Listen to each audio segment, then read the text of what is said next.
Hoy vamos a ver el juicio. En esta sesión número 3 vamos a desarrollar el siguiente propósito: adquirir los elementos necesarios para el desarrollo del pensamiento crítico, que permita distinguir los pensamientos correctos de los incorrectos, los válidos de los inválidos, de tal manera que la aplicación de este conocimiento nos permita emitir juicios y argumentos correctos. El juicio es la segunda de las formas mentales. Los temas que vamos a ver son el concepto y división del juicio. Vamos a ver la oposición, la conversión y equivalencia, el raciocinio, el razonamiento deductivo y la forma, figura y modo del silogismo. Todo esto lo vamos a ver en la presente sesión. Empecemos por definir el concepto de juicio. Una definición nominal diríamos que proviene de la voz latina judicare, que significa juzgar. Una definición real de juicio diremos que el juicio es la forma mental en la cual el entendimiento afirma o niega algo de algo. De otra manera, es la operación por la cual el entendimiento compone o divide un predicado con un sujeto. Compone, entiéndase por afirmar, y divide, entiéndase por negar. ¿Cuál es la esencia del juicio? La esencia del juicio está justo en la afirmación o negación de una idea con respecto a otra, y por esto se distingue radicalmente con respecto a la idea. No basta una acumulación de ideas, tampoco es suficiente haber captado una relación entre ellas. Es necesario la afirmación o negación de esa relación. Tal operación se realiza mediante el verbo. Frecuentemente es el verbo ser. No es lo mismo decir hoja verde que decir esta hoja es verde. En el primer caso se enuncia una idea compleja.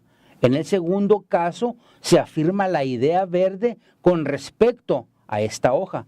Se trata pues de un juicio. Juzgar es lo mismo que afirmar o negar algo. Una vez que se ha captado una idea o un conjunto de ideas relacionadas entre sí, la mente afirma su existencia o la niega. Y aquí tenemos ya la diferencia con respecto a la primera operación mental, la cual no afirma ni niega cosa alguna. El juicio psicológico es la operación o acto de juzgar.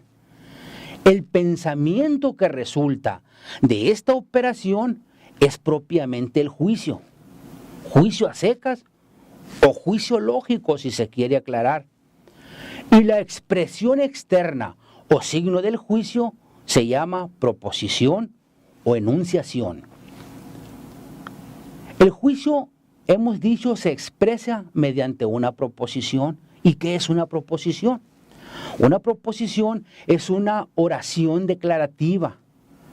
No se consideran proposiciones otro tipo de oraciones, es decir, las interrogativas, las imperativas y las exclamativas. Todo juicio, y por lo mismo la proposición, se compone de 3 elementos: el sujeto, la cópula verbal o verbo y el predicado. El sujeto es la idea de la cual se afirma o niega algo. El predicado es lo que se afirma o se niega.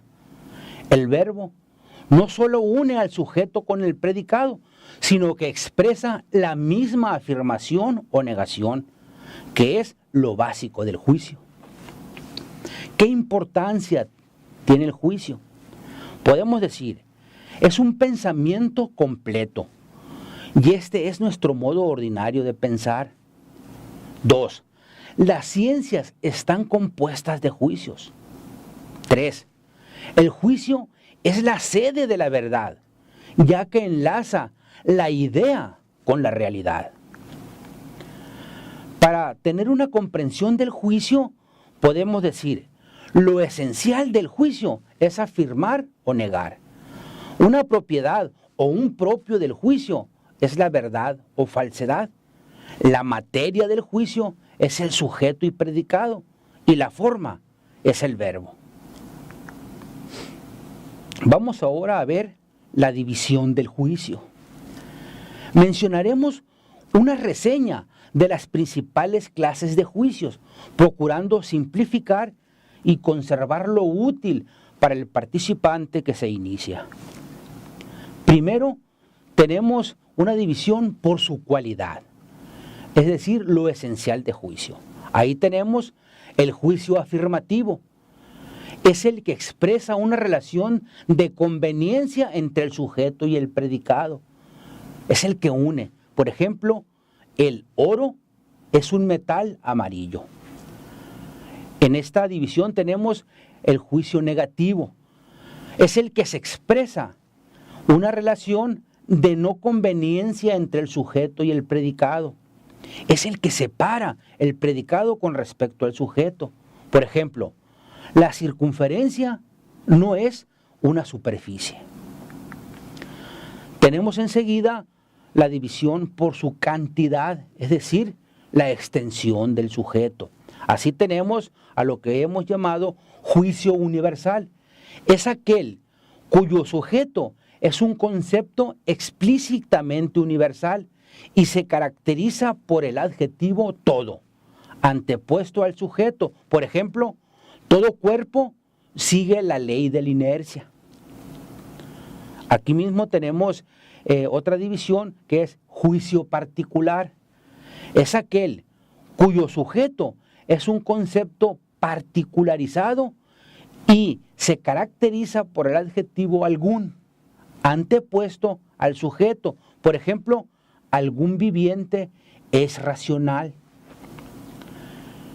En esta misma división, por su extensión o por su cantidad, tenemos el juicio singular. Es aquel cuyo sujeto señala un solo individuo. Por ejemplo, Isabel es una reina.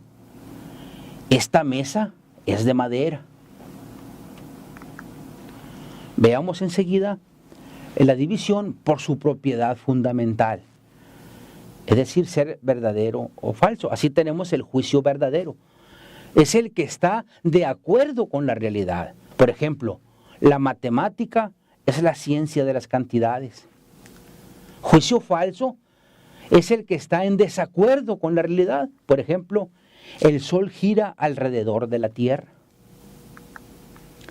Seguidamente tenemos la división por su nexo. Aquí tenemos el juicio necesario. Es aquel cuyo nexo entre sujeto y predicado es así y no puede ser de otro modo. Por ejemplo, 2 más 2 suman 4. Otro ejemplo, el triángulo tiene 3 lados. Juicio contingente es aquel cuyo nexo entre sujeto y predicado es así, pero podría ser de otro modo. Por ejemplo, Pedro es honrado. El cielo está nublado. Otra división es por su comprensión. Aquí tenemos lo que se llama juicio analítico.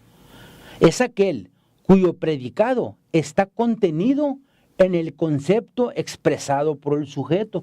Por ejemplo, todos los cuerpos son materiales. Otro ejemplo, los animales son sensibles. Luego tenemos el juicio sintético. Es aquel cuyo predicado es extraño al concepto expresado en el sujeto. Por ejemplo, este hombre es viejo.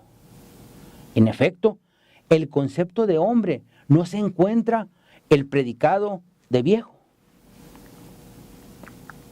Por su fundamentación. Aquí tenemos lo que se llama juicio a priori. Es aquel cuya validez es independiente de la experiencia sensible. Por ejemplo, la materia es extensa. También tenemos aquí el juicio llamado a posteriori. Este es aquel cuya validez depende de la experiencia sensible. Por ejemplo, la Tierra gira alrededor del Sol. Por su unidad. En esta clase tenemos el juicio simple.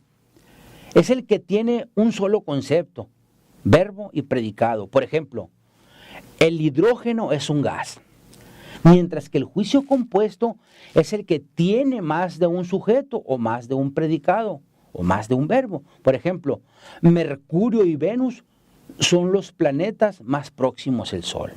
Aquí, como se ve, pues hay dos sujetos, Mercurio y Venus. Luego tenemos la división por su composición. Aquí se distinguen 4 proposiciones. Una es proposición copulativa. Es la que une sus diversos elementos por medio de una conjunción, es decir, la partícula I. Por ejemplo, Pedro y Juan son buenos estudiantes. Luego tenemos la proposición disyuntiva. Es la que separa sus diversos elementos por medio de una disyunción, es decir, por la partícula O. Por ejemplo, Pedro o Juan son estudiantes. Luego tenemos la proposición condicional. Es la que afirma algo sometido a una hipótesis. Sí, entonces. Por ejemplo, si este metal es oro, entonces debe resistir a la prueba del ácido. Otro ejemplo. Si Pedro respira, entonces vive. Finalmente tenemos la proposición reduplicativa. Es la que señala un aspecto del sujeto por el cual conviene o se adecua al predicado. Aquí entra la frase en cuanto. Por ejemplo, el concepto en cuanto a su contenido es una esencia. Otro ejemplo, el pensamiento en cuanto a su forma es objeto de la lógica.